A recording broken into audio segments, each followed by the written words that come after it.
ডিএমপির যাত্রাবাড়ি থানা পুলিশ কর্তৃক গ্যান্ডারিয়া থানাধীন স্বামীবাগ করাটিতলা এলাকা হতে 4টি পিস্তল, 3টি ম্যাগাজিন এবং 12 রাউন্ড গুলি উদ্ধার সংক্রান্ত আজকের এই প্রেস ব্রিফিং।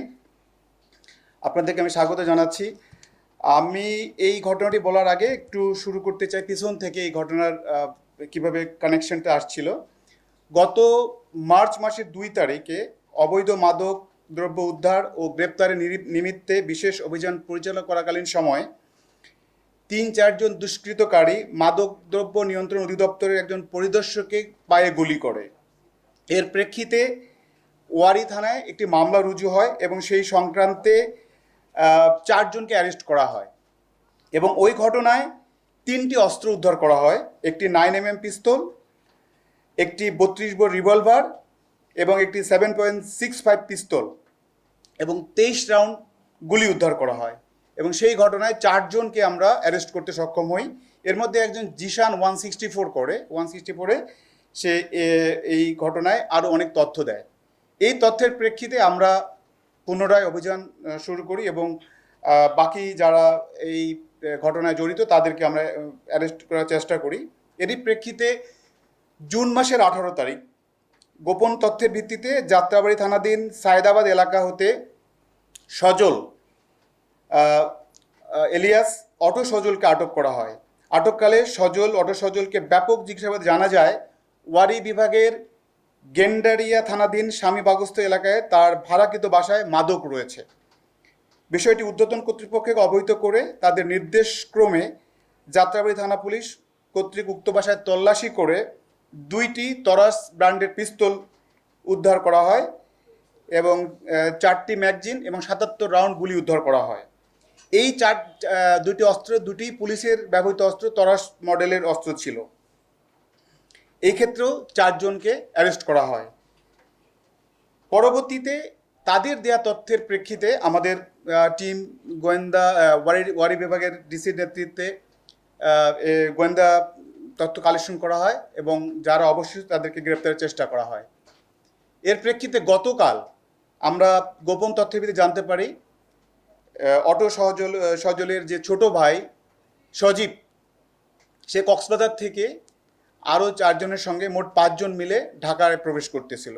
এরই প্রেক্ষিতে গতকাল রাত 9:30 দিকে যাত্রাবাড়ি থানা পুলিশের একটি বিশেষ আভিযানিক টিম গোপন সংবাদের ভিত্তিতে জানতে পারেন যে চট্টগ্রাম হইতে ঢাকা 31-36-46 প্রাইভেট কারে করিয়া অবৈধ মাদকদ্রব্য ঢাকায় প্রবেশ করতেছে।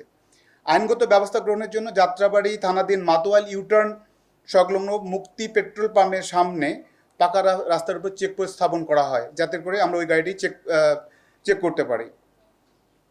চেকপোস্টে বর্ণিত প্রাইভেট কারটি পাইয়া প্রাইভেট কারের ভিতরে থাকা 5 জন ব্যক্তিকে আটক করা হয়।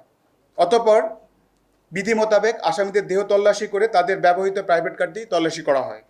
আসামিদের নিকট হইতে তাৎক্ষণিক অবৈধ কোনো মাদকদ্রব্য না পাওয়া গেলেও পরবর্তীতে ব্যাপক জিজ্ঞাসাবাদে ওই গ্যান্ডারিয়া থানাধীন তারা যেখানে বসবাস করেন সেইখানে নাসির আলীর বাড়ির 3য় তলা বিল্ডিংয়ের নিচতলায় ভাড়াটিয়া মোহাম্মদ ইমরানের ফ্ল্যাটে অবৈধ মাদকদ্রব্য আছে। উক্ত সম্বাদের ভিত্তিতে আমরা সেখানে তল্লাশি কার্যক্রম চালাই এবং 1 নম্বর আসামি মোহাম্মদ সজীব এবং 2 নম্বর আসামি মোহাম্মদ হিমু এর দেখানো ও উপস্থাপন মতে 6 নম্বর আসামি ইমরানের শয়নকক্ষের খাটে নিচ হইতে সাদা রঙের প্লাস্টিকের বাজারের ভিতর হইতে বিভিন্ন ধরনের অস্ত্র উদ্ধার করা হয়। 4টি বিদেশি পিস্তল, 3টি ম্যাগাজিন, 12 রাউন্ড তাজা গুলি উদ্ধার করা হয়।